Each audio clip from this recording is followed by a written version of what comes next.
मोदी 3.0 में मंत्री पद का बंटवारा हो गया है। महाराष्ट्र में खराब प्रदर्शन अजीत पवार और एकनाथ शिंदे को भारी पड़ा। दोनों किनारे दिख रहे हैं और अब धीरे धीरे असंतोष की आवाज उठने लगी है।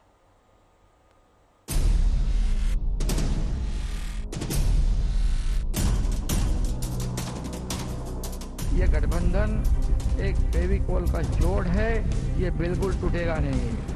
मेरी पार्टी राष्ट्रवादी कांग्रेस पार्टी की तरफ से एनडीए संसदीय दल के नेता पद पर श्री नरेंद्र मोदी जी के नाम का समर्थन करता हूं।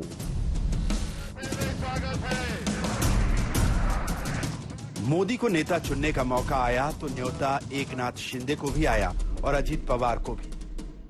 राष्ट्रपति भवन में शपथ ग्रहण हुआ तो एकनाथ शिंदे भी आए, अजीत पवार भी आए, लेकिन सरकार बन गई, विभाग बढ़ गए। अजीत पवार की एनसीपी अब तक खाली हाथ है।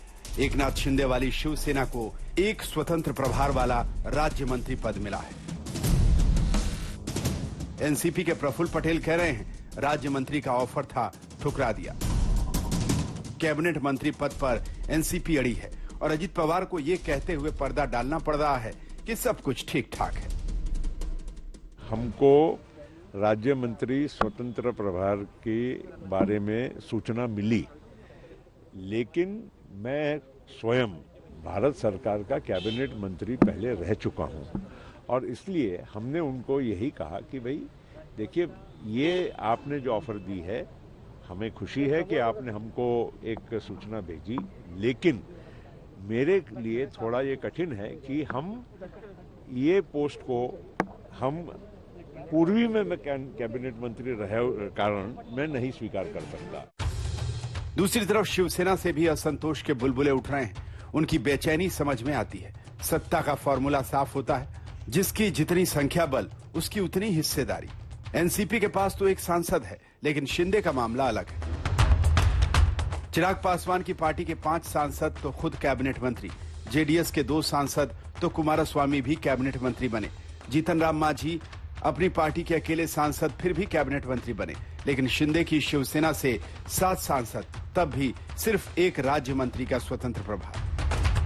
ये तो वाकई नाइंसाफी है और यही एकनाथ शिंदे की पार्टी का दर्द दिल है और इसी दर्द पर उद्धव ठाकरे की पार्टी मुस्कुरा रही है। मुझे लगता था शिवसेना इंडिया का बहुत पुराना गठबंधन का साथी है और जैसे कि शिवसेना पार्टी को राज्य मंत्री का मंत्री पद मिला है, तो कैबिनेट मंत्री अगर मिलता था तो जो मैसेज आगे वो अच्छा जा सकता था। जैसे कि चिराग पासवान इनके 5 सांसद चुन के आए, उनको कैबिनेट मंत्री मिला है। कुमारस्वामी जी उनके 2 सांसद चुन के आए, उनको कैबिनेट मंत्री मिला है। और जीवन मांझी जी, उनको एक ही संसद है, उनको कैबिनेट मंत्री मिला है। तो मुझे लगता था कि शिवसेना पार्टी ये भारतीय जनता पार्टी की पुरानी साथी है। अगर कैबिनेट मंत्री मिलता था, हमारे प्रताप जाधव जिन्होंने शपथ ग्रहण की राज्य मंत्री की, कैबिनेट मंत्री अगर मिलता था तो मुझे लगता है कि एक अलग सा आने वाले विधानसभा चुनाव में अलग सा मैसेज महाराष्ट्र में जाता था। अभी तो शुरुआत है इनके आपस में एक दूसरे के मतभेद होने की, लेकिन श्रीरंग बारने आपको भी कह देना चाहता हूं, ये बीजेपी है, ये गुलाम पसंद करती है, मित्र नहीं। ज्यादा बोलोगे तो ईडी सीबीआई पीछे लगा देंगे और जो एक मंत्री पद दिया है वो भी छीन लेंगे। अरे भाई, ये लोग तो पार्टियों को तोड़ देते हैं, ये लोग तो घर में कलह करवा देते हैं, इनको केवल सत्ता चाहिए। एकनाथ शिंदे अभी शांत दिख रहे हैं। अजीत पवार चुनावी नतीजों के झटकों से उबरने में लगे हैं, लेकिन कोई नहीं जानता कि ये खामोशी कब ज्वार भाटे में तब्दील हो जाए। आज तक ब्यूरो।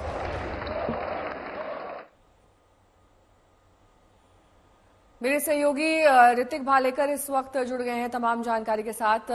ऋतिक, ये कहा जा रहा है कि सब कुछ ठीक ठाक है, अभी फेविकॉल का जोड़ है, टूटेगा नहीं, लेकिन ये बात भी किसी से छिपी हुई नहीं है कि जो शिवसेना का उद्धव गुट है उसमें भी कई लोगों के शिवसेना शिंदे गुट से जाने की खबरें हैं। कहा जा रहा है कि असंतोष है। यही हाल एनसीपी अजीत पवार के गुट का भी है। वहां पर भी कहा जा रहा है विधायकों में नाराजगी है, वो वापस लौट सकते हैं शरद पवार के पास।